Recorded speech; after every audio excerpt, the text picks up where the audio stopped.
সাম্প্রতিক ঘটনা এবং আইনশৃঙ্খলা পরিস্থিতির অবনতির সাথে নির্বাচনের কোনো সম্পর্ক নেই বলে মনে করে বিএনপি। দলটির নেতারা বলছেন, জাতীয় ঐক্যের কাছে সব ষড়যন্ত্র নস্যাৎ হবে। যারা নির্বাচন পেছানোর ষড়যন্ত্র করছে তাদের চেষ্টা কখনো সফল হবে না। এ সময় অভিজ্ঞতার অভাবে অন্তর্বর্তী সরকার নানা বিতর্কে জড়িয়ে পড়ছে বলেও তারা মন্তব্য করেন। বিস্তারিত ফরহাদ ইবনে মালিকের প্রতিবেদনে। মাইলস্টোন স্কুল অ্যান্ড কলেজে বিমান বাহিনীর প্রশিক্ষণ যুদ্ধ বিমান পতিত হবার ঘটনায় এখনও শোকাহত পুরো দিয়াবাড়ি এলাকা।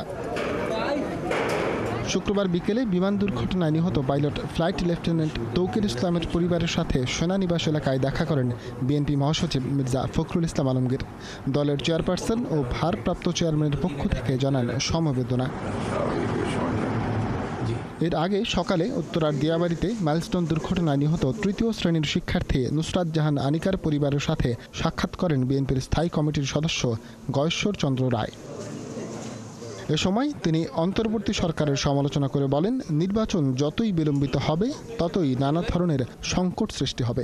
সরকারের মধ্যে সমন্বয়হীনতা আছে, অভিজ্ঞতারও ঘাটতি আছে এবং সরকার যদি সত্যিকার হতে অ্যাসার্ট করতো সরকার পরিচালনার ক্ষেত্রে, তাহলে অনেক বিতর্কের জন্ম দিত না।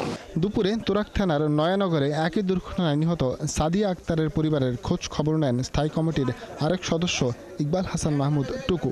বলেন, মাইলস্টোনের ঘটনায় খোলা পানিতে মাছ শিকারে তৎপর একটি গোষ্ঠী। গত কিছুদিন যাবৎ যেসব ঘটনা ঘটছে পরিকল্পিতভাবে ঘটনা হচ্ছে। পতিত শক্তি যারা চলে গেছে তাদের স্লোগান হয়েছে, তাতে বোঝা যায় যে কারা এক জিনিস করছে এবং এই ঘোলা পানি যত ইলেকশন দেরি হবে তত ঘোলা পানিতে মাছ শিকার করা এদের জন্য সুবিধা হবে। বিকেলে তুরাগ থানার নিশাতনগর এলাকায় নিহত আরেক শিক্ষার্থী সাদ আবদুল্লার পরিবারের সাথে সাক্ষাৎ করেন স্থায়ী কমিটির সদস্য ডাক্তার AZM জাহিদ হোসেন।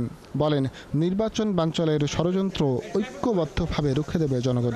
কোনো ষড়যন্ত্র, কোনো বিশৃঙ্খলা এবং নির্বাচন পিছিয়ে দেওয়ার যারা চিন্তা ভাবনা করছেন বলে কেউ কেউ অনুমান করছেন, কিছু বাস্তবায়িত হবে না। জনগণের পাশে, জনগণের ঐক্যের কাছে জনগণই জয়যুক্ত হবে, ষড়যন্ত্রকারীরা পরাজিত হবে। এ সময় মর্মান্তিক এই বিমান দুর্ঘটনা নিয়ে অপরাজনীতি না করে দলমত নির্বিশেষে হতাহত পরিবারের পাশে দাঁড়ানোর আহ্বান জানান বিএনপির নেতারা।